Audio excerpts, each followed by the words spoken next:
But right now, we are delving into the world of our four-legged friends. And I'm sure we've all seen the movie Cats and Dogs, where the two species battle it out for world domination. But in the real world, they can actually live in harmony. And we have Ansie with us this morning just to tell us how to introduce the two. Ansie, very nice to have you with us this morning. Thank you. And I think this is a question a lot of people have because, I mean, you love cats, you love dogs.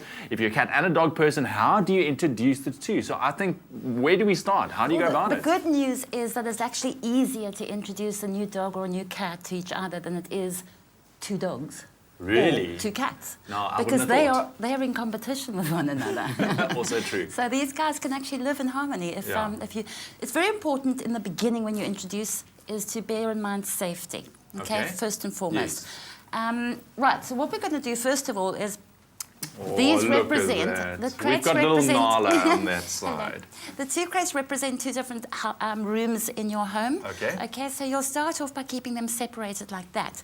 What you might then do is you'll stroke the one and then stroke the other without washing your hands, and in that way you're going to be transferring the scent All right. from one to the other. You can also use a face cloth or a cloth of sorts, and let them in that way swap.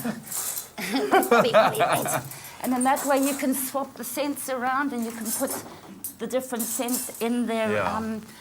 Also by their food bowls, if you've got a cloth or something that you've scented, put that next to the food bowl. So work on the smell first, because and foremost. first and foremost, this is their most important sense, the smell. Okay. And if you place it by the food bowl, it's associated, that new scent is associated with good things, food, yay. Okay. We like the scent. Yes. Okay.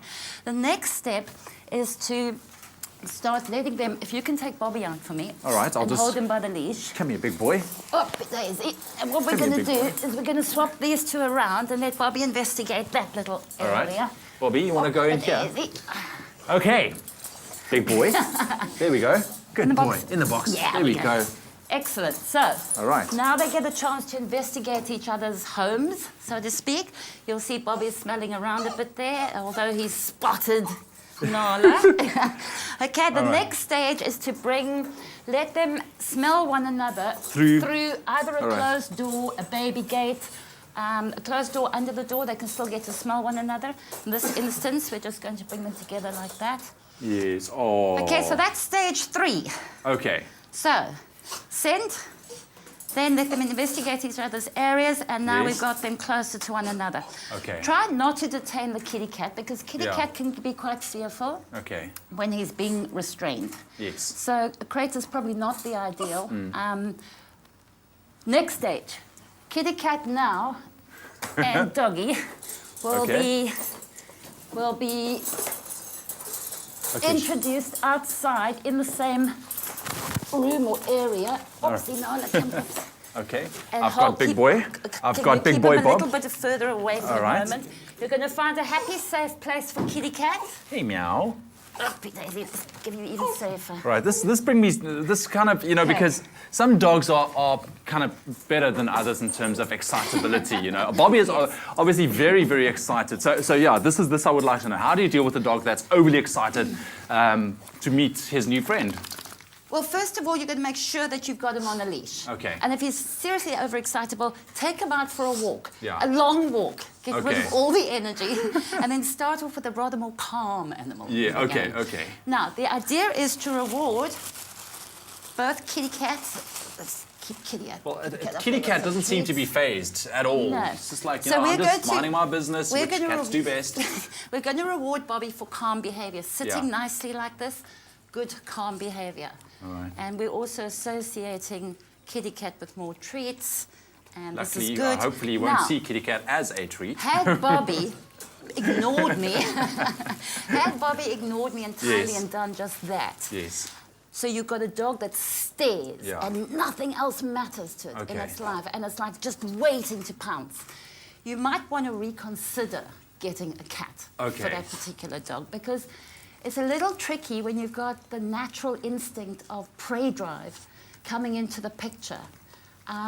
it's a little harder to control what is naturally an instinct. Yes. So some animals are more prone to prey drive than Yeah. others. All right. Certain breeds of dogs particularly. I can imagine that you need to look at the type of breed of dog Absolutely. before you introduce Yeah. the cat. Last but not least, Ansie, So bear in mind that I've given the cat a safe place. Yes. That he can Yes. get higher than the dog. Perhaps not so safe in this instance. you know, Bobby is quite But athletic. Bobby's doing okay. So you'll take it as fast as Yes. the animals permit. Okay. If they start showing stress signs, now both of them are taking treats, Yes. so we don't have animals that are particularly stressed here at the moment. Okay, but you So want we're to, I doing think, well. the key factor is to take it really slow. Really slowly, Last point, just yeah. to wrap it up, if you do come close and the cat hiss or lashes out at the dog, what do you do? How do you handle that quickly? That's actually a brilliant thing because good. what happens with the cat, when the cat runs, Yes. which is the other alternative, that is what releases their prey drive. So please let the cat rather hiss and slap Okay. out.